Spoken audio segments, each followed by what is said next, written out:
Besides presenting her as a very powerful attorney, did she ever use fear against your mother? Did she, use her tragic experience after the war to pressure her?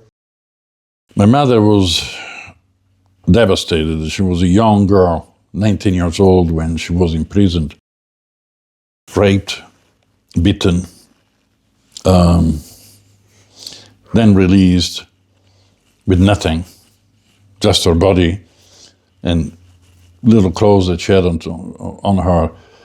And she basically had to leave everything behind her. I remember the first time she came back here, she was shaking. She was literally shaking. When I asked my mother, you were a Slovenian citizen, why don't you become again you have the right to become again a Slovenian citizen. In Italy, we can have 2 passports. I said, do it. I thought it was a normal thing to do, a beautiful thing to do, because our family has been in Slovenia for a long time. My grandfather was Slovenian. My mother was Slovenian. She was born in Bled.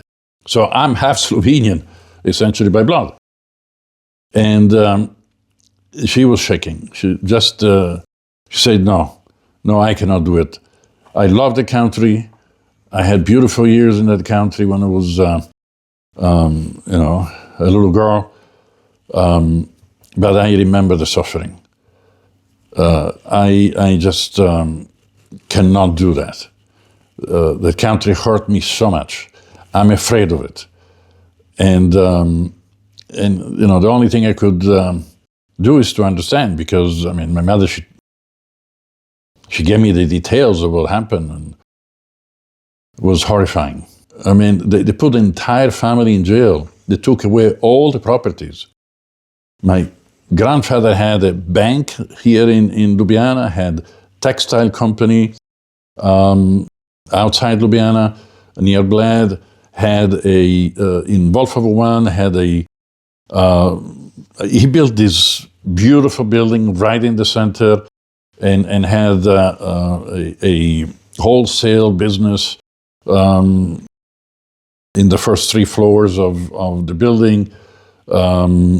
And he was living on the 3rd floor. They had 3 beautiful villas in Bled, land over there, land nearby Ljubljana. So many properties. They were Slovenians. My grandfather really was an incredible man. He really contributed to the growth of Slovenia, gave many jobs to Slovenians. By descendancy, he was from Austria, from Graz. Previously, his family, but then he was a Slovenian. And so he was unjustly accused, simply because his name was an Austrian name, accused to having collaborated with the Germans in 1941.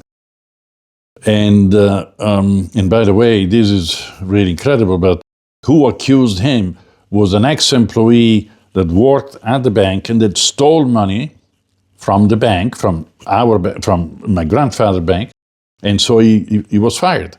So that's the one that resented my grandfather, and that turned him to the police in 1945 and say that he collaborated with the Germans. And the police, just without even investigating the case, they just arrested him. They arrested the entire family, and then they confiscated all the properties, did horrible things to my mother, her sister, and my grandmother, and then killed my grandfather, sent them outside the country. So my mother, because of all of this, was traumatized, shocked, and literally she forgot Slovenian. She went through such a shock that she wanted to shut off her memories. And so she didn't speak anymore Slovenian. Yeah, like just the few words that you usually use, but she would not be able to read the document in Slovenian. She would not speak Slovenian. And so the languages she spoke were Italian and German. German was her mother language.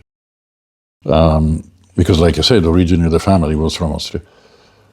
So the fact is that my mother became extremely conditioned mentally and emotionally by Prosenc, because Prosenc was, she was, I have to say, Prosenc has the art of convincing people.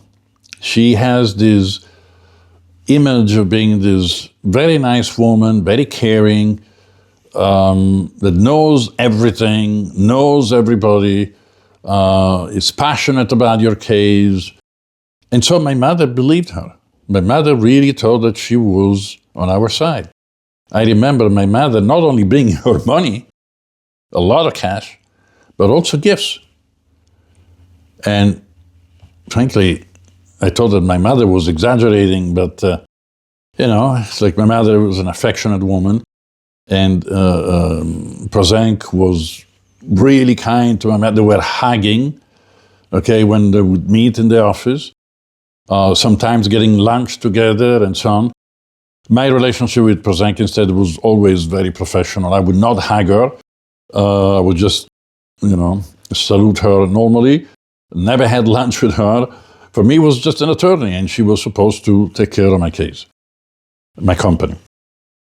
But my mother got very friendly with Prosenc. So Prosenc saw that there was an opportunity for her to actually control that person emotionally, to control her brain, her decisions. And so basically, she did whatever she wanted with my mother. I warned several times. I said, "You're too friendly, too friendly. She's not your friend. She's your lawyer. She's your attorney. You need to keep a professional attitude towards her." "No, she's so nice. She cares so much about us, our family. She knows our history. She feels really so devastated by what happened to us. Trust me, Federico, she's going to do everything in our interest. I really like her," and so on and so on. And then my mother had to discover later that she was completely betrayed by Prosenc, as I was. It took me some time to convince my mother of what Prosenc did. She couldn't believe it. She said, "It's not possible. I was betrayed before by Slovenia and now again." And she was devastated, literally devastated. Prosenc controlled the emotions of my mother, controlled her decision-making. She made her scared. She said, "If you don't do what I want you to do, what I tell you to do, you're going to lose everything. Even what you recovered is going to go away. They're going to take it away again." And my mother believed it. It's very sad.